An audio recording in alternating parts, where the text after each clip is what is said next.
babies.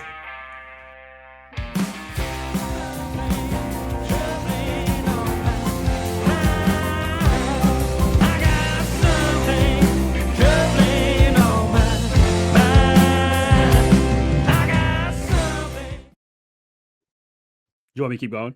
Nah, if you're watching it, I would just first like to issue an apology for all the vulgarity in that. I got a little worked up. But I think it was deserved.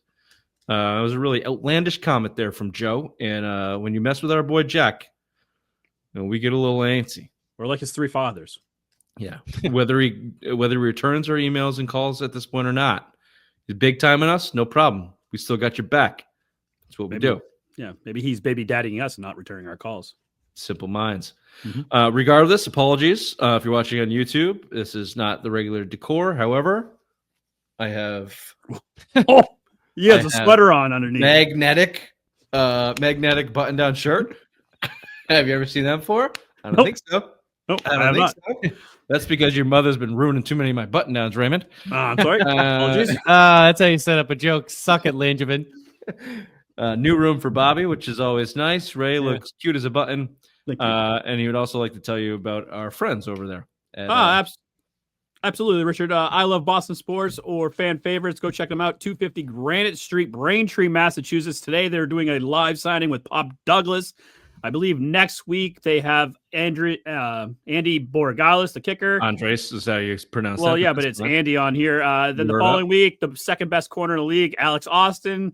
Week after that, Anthony Jennings. Didn't get traded, Anthony Jennings. So that says something. No, but the TBD, I did have a sneak. I know who it is. Ooh. It's very worth going. Maybe it's the best corner in the league that's going to be down there on the November 2nd. Interesting. Okay. And we're just going to skip past the Kyle Williams one because that's, Del Pettis, big play. Del. That's what they're calling him down there in Foxborough. Big play Del after that game in his one snap that he got. Yep. Go down there and get the merch too while they're at it. They're all having their own special merchandise while they're excellent. Why don't we talk about the Patriots and Saints reaction? Patriots and Falcons. Oh, Patriots and Falcons. That's right. I don't have the email in front of me. I feel like it would be useless if I did. I'm just going to go off the top of my head. I can go. I got this for you if you want. There's a lot of fucking words in That's there. What you usually do. No. You're going to run through every play of the game. Just the big ones. I threw down the plays. Why don't you skip down there to the key highlights of the game, and then we can get back to some of that really good hard work that you did. You really want to, you don't want to bury the lead here, producer Ray. You want to hit the big stuff. Yeah, like this. Let it filter out. Patriots 24, Falcons 23. Nice score. Good. A second half disaster, ? Outscored 9-3 in the second half, shut out completely in the fourth.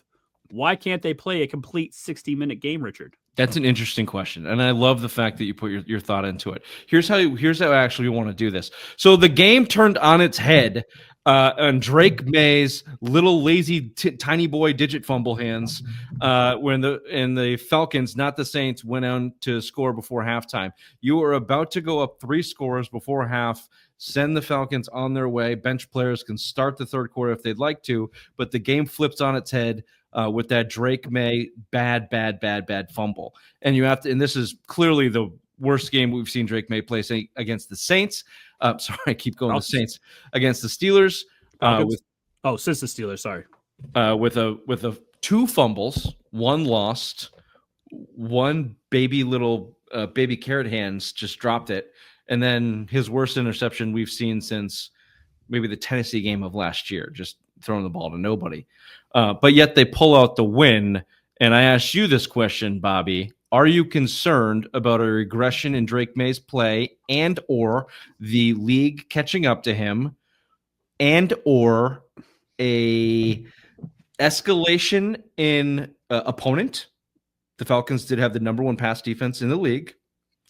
And or just a mind slip on a team that's been rolling and they're due for one of those midseason. That's a turning point in the game. If the Patriots go on and kick a field goal there, minimally go up at 24-3, whatever the score would have been, 3 scores, it's over. But it became a game because Drake Maye fumbled the ball and the Falcons went on to score. You keep bringing that up. Can we show the clip? Please. Was supposed to start. Maye, pressure coming. He lost the football. It's free. Scooped up by Pierce on the return. And Campbell trips him up. What a play by Will Campbell. But the Falcons get it with 23 seconds to go. Great tackle by Will Campbell. Forgot about that. Great fucking tackle. Yeah. Great tackle by Will Campbell. Nice play there. 23 seconds left. Drake Maye goes for the stiff arm to keep the play alive. Tuck that baby, sit on your ass, go into halftime. Obviously, that's the veterans play. He's a young player. I think this was my biggest question. Obviously, there's a turning point in the game.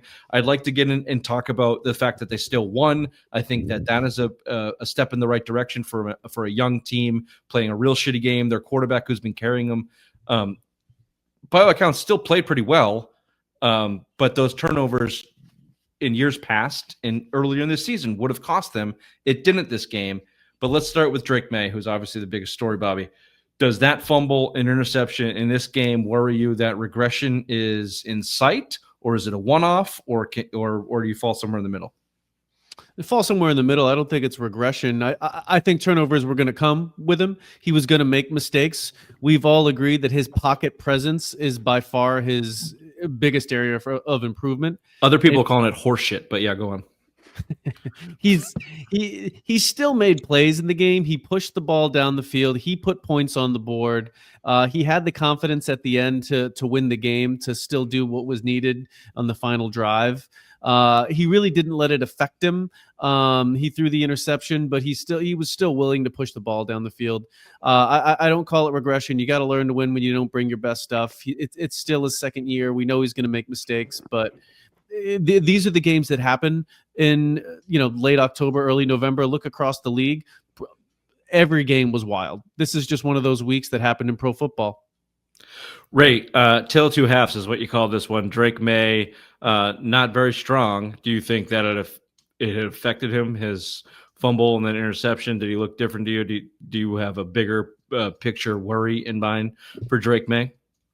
The biggest thing that I took from that game was after the turnovers, the commentators kept saying, this is how you can tell if Drake Maye has reached that new level. You got, 5 minutes left. You got to go to the crunch time and just play, solid ball and, ice the game. And he couldn't do it. They got the ball and they couldn't ice it. So that's another thing that scared me in this game, especially in that second half, the fumbles, the interception. And now that you can't go out there and just control the game and, be able to chew clock up and ice it. Yeah, I would say I'm not worried about a regression from Drake Maye for a couple reasons. Number one, he's shown that he can learn very quickly and learn from his mistakes. He generally doesn't make them a lot. The word regression is probably technically correct. He went back to some silly mistakes in play style that he's had in the past that is obviously the biggest concern when you look at him as a quarterback and turnover prone. And we've seen it 1,000 times. An athletic quarterback trying to extend a play and do too much turns into bad. And he's going to have to just learn what that feels like and looks like from experience. That's the only way he's going to learn how to do that. But to your point, Bobby, and more to your point, yeah, you've got a 50-50 mix here. 4 minutes left, you'd like to see him go close that game out. But 2 minutes left, they did. So, he's a second-year quarterback that's still kind of learning, and he's top 5 in the league right now. He's top 3 in MVP voting. So, I'm not too worried about it. But the more the league gets a look at him, the harder it's going to get. The better the competition he sees, the more stupidity we're going to see of him because he's going to regress towards the mean of what he actually is right now. Can I ask something really quick too? Kayshon Boutte got hurt and wasn't a factor, I think, in the first quarter, right? You got hurt in the first quarter with the hamstring. Yeah. Do you think that was another part of the problem with Drake Maye and the way he played that game? Are you inferring that depth at the wide receiver position may be a need in this team, and if any one of their top guys were to go down, it may look troublesome for the offense? Mm-hmm. Who's been saying that for a little bit? We can bury a lead here. We are past the deadline, and at the NFL, did the Patriots do anything to address that? They did dick. They did nothing. Both of you are wrong. They signed Jerry Rice's kid to the practice squad. So The practice squad. Sorry. Apologies. yeah, you do apologize to Jerry Rice kid Jr.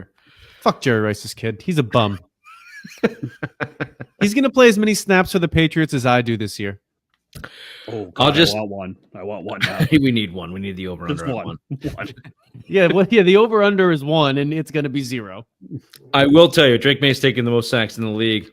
His pocket presence is actual garbage. There's no pussyfooting around him. His pocket presence sucks. He's just a good enough athlete where he's gotten away from it, and against good competition, he's not going to. So there's a little bit of insight into that against the Falcons, who have a pretty good defense. Bucks next week have a good defense too. That'll be interesting. I'll tell you what, though, Raymond, I would just say, based on his tenure and this coaching staff, I'd expect a tight fucking butthole game from Drake Maye next week. They're going to focus on it, and that's just been their track record in MO this year. Is they tend to tighten up pretty quickly, like Ray's mother with three dings around her butthole. 2 is fine. 1 obviously is okay. 3, she tightens up. Too much. Yeah, like a dry sponge. So there you go. That's your lead story right there. Has Drake Maye regressed? The game turned on its head with that bad turnover before the half. However, I'll throw it over to you, Ray, if you want to touch on anything on your 1,000-word essay that you wrote about this game. The Patriots were able to hang on, and I will say hang on and win it. And the NFL is a funny thing, and I don't know if we can quantify it in any particular way, but better teams win games like this. Bad teams make stupid mistakes like intentional groundings and missed extra points, and good teams hold their fucking water and win by 1 when they absolutely shouldn't. And that's the story of the NFL. So as a macro view, Raymond, I look at it positively. If you want to touch on any of the particulars within that, in the second half or beyond, please do. So I had the 3 takeaways from the game. Like you said, Drake Maye played arguably his worst game: 6 sacks, 1 fumble, 1 interception, but yet they still won. That was huge. Second takeaway: Marcus Jones got exposed, and Falcons showed the league how to do it with those pick plays. Basically, Marcus Jones wasn't on Drake London, but Drake London made it so he would pick his guy and then get open or get one-on-one coverage with Marcus Jones. And just like Bobby said, it would look like me going up against guys like Rich or people of giant stature. An average-sized child. Yeah, Bobby, I saw your chin go up there, and I'm interested It's if not you have Marcus Jones' fucking fault that he was put against Drake London. It's the fucking defensive asshole coach who let it happen 2 times in a row. The first time, okay, fine, whatever. The second time that you have him in a position to put someone that's 5'8" against someone that's 6'6", fuck you, Vrabel. That's on you. Can I also just add, Drake London is very, very good. Okay, he's good. T-Motown would say otherwise. But anybody can catch a ball when the guy's a foot shorter than you. You just... Except if their name is Keon Coleman and he plays for the Buffalo Bills, because Marcus Jones ran the same pick plays against Keon Coleman against the Bills and broke up 2 of them. Okay, so Drake London also happened to make some really good plays on the Holy One, Christian Gonzalez, who is the greatest fucking thing since sliced bread. I watched Drake London make him look like a small little bitch too, and he's an average-sized child. So can we just relax? Drake London had a day, and sometimes that happens in sports. Guys have a day, and that was Drake London's day. I don't relax with Marcus Jones. You and Superfan Patrick, shut up, okay? Just shut up. Marcus Jones is one of the best cornerbacks in the league this year. Drake London had a day, and it's not a blueprint on how you attract. Please, NFL teams, attack Marcus Jones. Do it. Please. Let Carlton Davis go out there and be quiet for an afternoon. Stop attacking him. Go after our guy Marcus Jones. I think they're going to work out okay. But I agree with you too, Bobby. Bad adjustments there in the second half leading to that touchdown certainly led to that. And defense is still your biggest question mark, I think, right? I think. Well, luckily they added at the deadline. Did they? I must have missed it out. I must have missed it. Me too. I missed it too. Let's get to the deadline unless there's any final thoughts here on the Patriots. Anyone want to pile on Parker Romo, the late training camp cut from the They Patriots? just cut him right.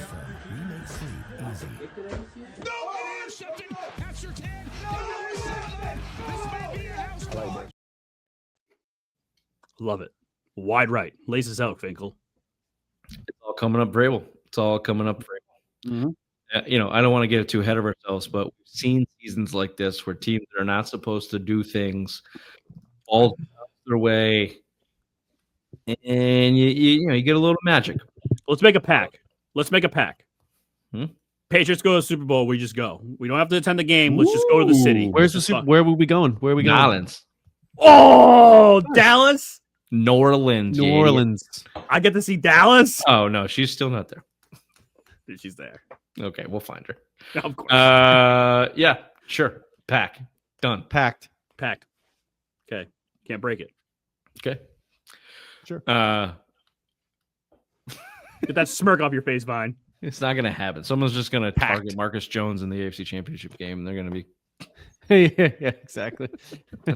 Marcus Jones is going to be on the tight end and then just get fucking mossed. Yeah, exactly. Travis Kelce is gonna Taylor Swift him into the end zone for game-winning touchdown. Because the Chiefs are gonna be there, which we can talk about if you'd like. We've got 10 questions with Rob coming up later in the show. We'll touch on some more NFL talk. Until then, let's just do a quick break here, Raymond. Let's get back and touch on the trade deadline before we move on, please.